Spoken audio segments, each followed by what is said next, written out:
warahmatullahi wabarakatuh dan selamat sejahtera.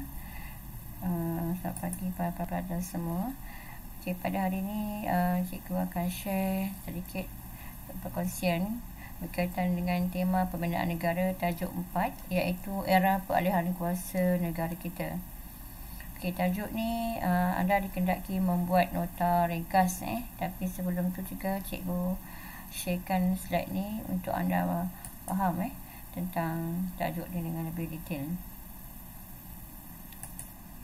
Okey, peralihan kuasa ini adalah kesinambungan daripada tajuk sebelum ini, iaitu tentang anda belajar sebelum ni adalah pendudukan Jepun, konflik dunia, pendudukan Jepun, pergerakan nasionalisme tempatan, kekalahan negara kita selepas kekalahan Jepun. Kita memang akan maju ke depan, tetapi lepas tu kita akan undur diulang kaji semula. Okey, tajuk peralihan kuasa bermula dengan satu topik yang pertama, 41 British Military Administration.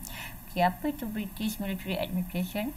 British Military Administration tu kalau dilihat di sini bermula pada 12 September 1945. Okey, menduduki tanah Melayu bila Jepun menyerah kalah. Okey, ini ada kesinambungan daripada cerita sebelum ini, di mana apabila anda melihat daripada Jepun menduduki negara kita, rakyat Melayu juga menentang pendudukan Jepun dan akhirnya Jepun kalah. Jepun kalah ni kerana ada kena-mengena dengan Perang Dunia yang Kedua, di mana telah dibom Hiroshima dan Nagasaki. Jadi ini pengetahuan umum lah, anda perlu tahu bagaimana akhirnya Jepun kalah. British Military Administration tu datang ke tanah Melayu. Okey, pemahaman kronologi dan sejarah sangat penting. Okay, BMA ni singkatan BMA lah adalah ataupun British Military Administration ni merupakan pentadbiran tentera. Okey, saya cuba pointer kat sini. Okey, pentadbiran tentera yang diletakkan di bawah arahan Lord Mountbatten, seorang pemerintah tertinggi Angkatan Tentera Bersekutu. Okay, perancangan bagi Al-Ehwal Awam di Tanah Melayu dilakukan oleh Timbalan Ketua Pegawai Al-Ehwal Awam, Brigadier General Willen. Okay, nama ni tak semua yang awak perlu hafal, awak hanya perlu tahu saja kronologi. Okey, tugas contohnya, tugas BMA ni pentinglah. Tugas BMA, apakah tugas BMA kat sini? Okey, saya cuba highlightkan. Tugas BMA adalah untuk mengembalikan kestabilan dan memulihkan kepercayaan rakyat. Okey, kerana sebelum ni pihak penduduk tempatan tidak mempercayai siapa-siapa saja yang menguasai mereka. Okey, terutamanya kita tahu pendudukan Jepun, banyak rakyat Melayu telah sengsara. Okey, seterusnya apa tindakan BMA? Okey, tindakan BMA, tugas BMA yang pertama, ini adalah berkaitan dengan tugas dan peranan. Pertama adalah mengembalikan kestabilan dan keamanan. British Military Administration atau BMA berusaha memulihkan keamanan dan kestabilan. Apa yang dibuat? Dengan membubarkan pasukan MPAJA. Okey, kena ingat lagi lah apakah yang dimaksudkan dengan MPAJA, Malayan People Anti-Japanese Army. Okey, kita tolong buat catatan apa maksud MPAJA. Pada 1 Disember 1945, BM mengarahkan semua senjata yang diberikan kepada mereka semasa pendudukan Jepun dahulu dikembalikan senjata. Okay, BMA gagal mengumpulkan semula senjata tersebut. Dan diarahkan, tapi gagal nak kumpulkan semula. Dan pada masa yang sama, BMA juga gagal membantas kegiatan jenayah, keganasan, kongsi gelap dan masalah ketegangan kaum. Okey, kalau lihat dalam gambar ni, rakyat berkumpul menyambut kedatangan tentera British. Sebenarnya rakyat tak tunggu-tunggu. Pada masa itu kan ini macam pemerintah lah. Macam sekarang ni kalau kita harap macam Perdana Menteri, zaman dulu ni tentera British jaya berkuasa di tanah Melayu bila pihak Jepun telah kalah. Jadi mereka tertunggu apakah info yang akan mereka sampaikan. Namun tindakan BMA ni menemui kegagalan. Nanti kita akan lihatlah kenapa dia gagal. Kemudian peranan yang kedua kita akan lihat selain pada mengalihkan keamanan, memulihkan kepercayaan rakyat. Okey, memulihkan kepercayaan rakyat ni ada tiga, dibagikan tiga. Pertama, kehidupan rakyat. Yang kedua, tindakan BMA. Yang ketiga, hasil tindakan. Okey, dibagikan kepada tiga: kehidupan, tindakan dan hasil tindakan. Okey, kalau lihat yang pertama, pointer yang pertama. Okey, cuba kita lihatkan laser pointer. Kehidupan rakyat, hidup sukar dan sengsara akibat pemerintahan Jepun. Ini kita flashback masa pendudukan Jepun. Kesukaran mendapatkan bekalan makanan, ubat-ubatan, harga bekalan tinggi, wabak penyakit, kekurangan zat makanan, kebuluran, tiada wang membeli makanan, kegiatan menyorok barangan, rasuah, peras ugut dan pasar gelap. Ini adalah situasi pada masa zaman Jepun. Sebab itu kalau kita lihat, kalau atuk-atuk kita dari nenek kita dulu pada zaman pendudukan Jepun, mereka sangat-sangat susah. Hatta nak makan nasi pun susah. Mereka makan ubi sahaja, nak dapatkan beras tu agak susah. Sebab tu mereka makan apa tanaman yang mereka tanam. Contohnya pisang, ubi. Itu merupakan makanan yang mereka makan lah. Jadi mereka akan berlakulah kekurangan zat makanan. Nak dapat ikan pun susah. Berlaku kebuluran. Itu adalah situasi semasa pemerintahan Jepun. Kesukaran yang amat sangat. Zaman sekarang kita susah sebab pandemik. Kita susah sekarang, tapi zaman Jepun tu lagi susah. Okey, tindakan BMA. Tindakan BMA ni mengambil alih pentadbiran tadi dan mengembalikan kepercayaan rakyat. Tujuannya untuk mendapatkan sokongan. Kalau selama ni mereka tak percaya pihak British masih dalam Malayan Union, nanti awak akan nampaklah nanti apa yang dibuat, nanti akan datang kita belajar Malayan Union lepas ni.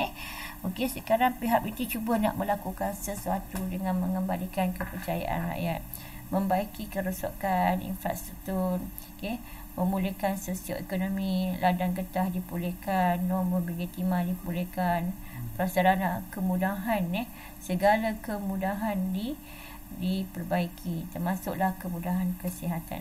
Kalau secara umumnya kita akan nampak lihat tindakan BMA ni ada yang positif lah, sebab dia membuat satu dia nampak benda tu rezeki realistik, memang ada yang dibuat baik lah. Cuma kita nampak dari maksud tersirat saja, kita akan nampak macam mana. Okey, hasil tindakan BMA.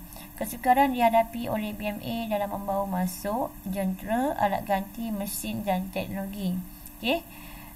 Pada masa sama BMA ni susah nak bawa jentera, nak pulihkan kesemua ni lah tadi empat perkara ni. Memang mudah kita plan, tapi dari segi masalah ni, inilah masalah yang dihadapi oleh BMA. Sosial ekonomi juga sukar dipulihkan. Pentadbiran BMA gagal. Rakyat hampa dengan ketidakupayaan BMA menangani masalah yang dihadapi. Kalau soalan tanya sejauh manakah peranan BMA, kita akan dapat nyatakanlah walaupun plan ni cantik, tapi kesannya gagal juga. Kerana tidak upaya menangani masalah yang dihadapi. Okey, kita akan lihat apakah jadual di sini. Maksud tersirat daripada jadual dan inflasi dan kegiatan pasar gelap. Okey, sebelum perang. Disember, Julai selepas perang. Kita bayangkan ni makanan asas lah, beras, gula, garam, telur. Kenapa dimasukkan bam harimau? Mungkin pada masa itu bam harimau ni adalah yang penting untuk orang sakit, sakit-sakit kan. Dulu kan tak ada kesihatan jaga. Jadi bam harimau ni saya ingat lagi dulu ada memang pakai bam harimau ni. Sakit pening, sakit perut, semua digunakan. Petrol ni minyak lah, digunakan untuk pengangkutan motor. Kereta jarang ada, zaman dulu lah motor. Jadi ni barang asas lah, beras, gula, garam, telur. Ni barang asas yang sampai sekarang pun masih ada dekat rumah kita, yang perlu ada. Okey, beras perkati. Zaman dulu pakai kati. Telur ni satu. Dulu dipanggil dolar selat. Dolar selat ni bagi 6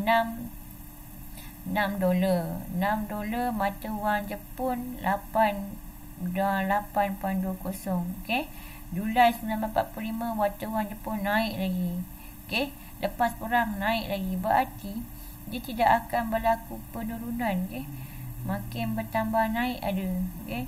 Garam pun susah. Telur pun sekarang telur kira sekarang harga telur pun sekarang awak akan lihat lah kalau 25 sen. Ini harga sekarang lah. Garam kita murah lah. Gula sekilo kita per kilo RM2.5. Ini adalah senario yang menunjukkan peningkatan harga barang dan inflasi. Sebab itulah wujudnya pasar gelap. Orang menyembunyikan barangan-barangan ini dan dijual di pasar gelap. Sama mereka memerlukannya dan terpaksa menghadkan barangan tersebut. Seterusnya kita akan lihat apakah harapan pihak BT. Harapan pihak BT berharap pemulihan sosioekonomi dapat memulihkan kepercayaan rakyat. BM berusaha untuk memulihkan ladang getah nombor biji timah yang telah dimusnahkan oleh pihak Jepun dan membaiki prasarana kesihatan yang telah dimusnahkan. Jadi ada 4 perkara tadi lah. Ladang getah, nombor biji timah, prasarana dan kesihatan. Namun begitu, BMA mendapat kesukaran untuk membawa masuk jantung tadi, yang menyebabkan sosioekonomi sukar untuk dipulihkan. Walaupun BMA berusaha untuk memulihkan kekacauan, rakyat hampa dengan ketidakupayaan. Ini maksudnya ulasan daripada tadilah. Kegagalan pentadbiran BT memberikan kesedaran kepada kita supaya sentiasa bersikap waspada dan tidak mudah mempercayai kuasa asing. Hal ini jelas berlaku apabila BMA gagal melaksanakan tugasnya ketika penduduk tempatan mengharapkan bantuan. Jadi ini adalah senario sejauh manakah keberkesanan ataupun pentadbiran BMA. Jadi kita akan jawab dari inilah. Kalau tanya sejauh manakah dia berjaya atau tidak, inilah jawapannya.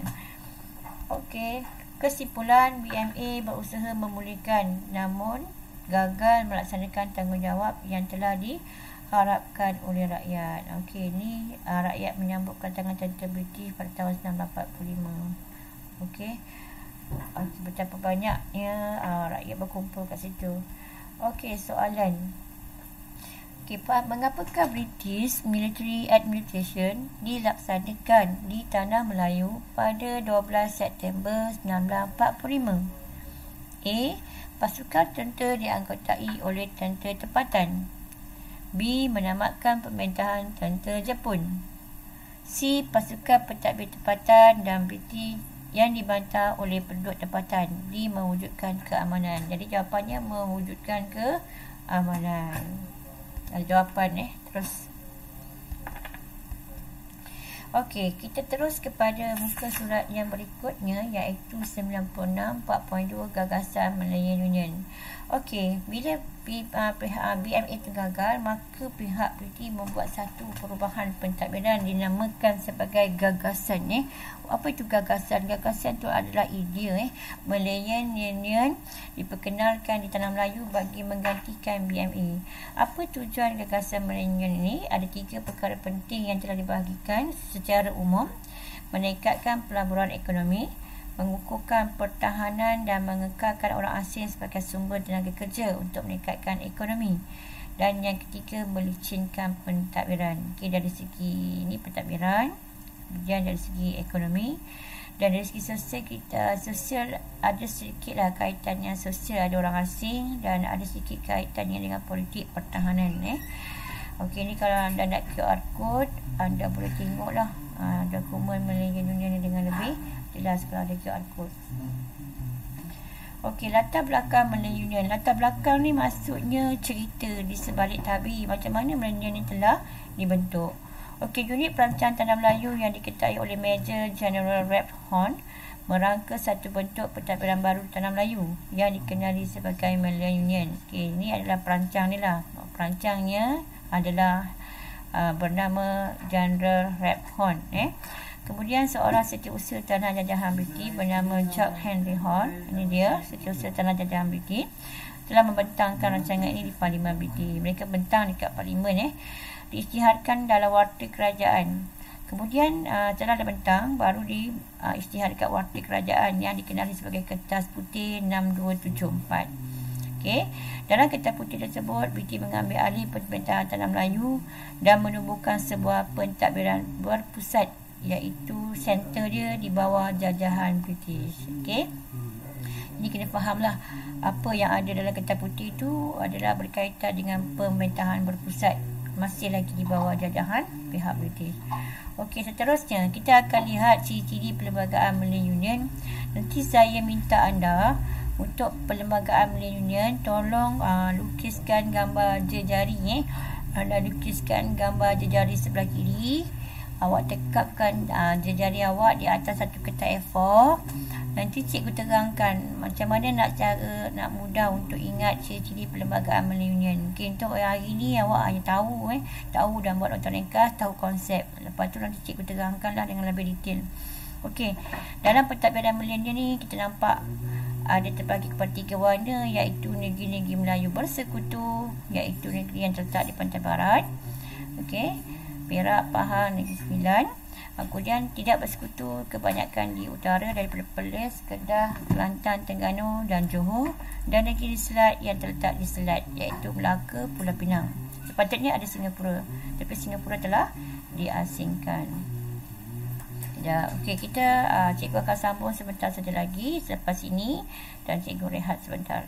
Terima kasih.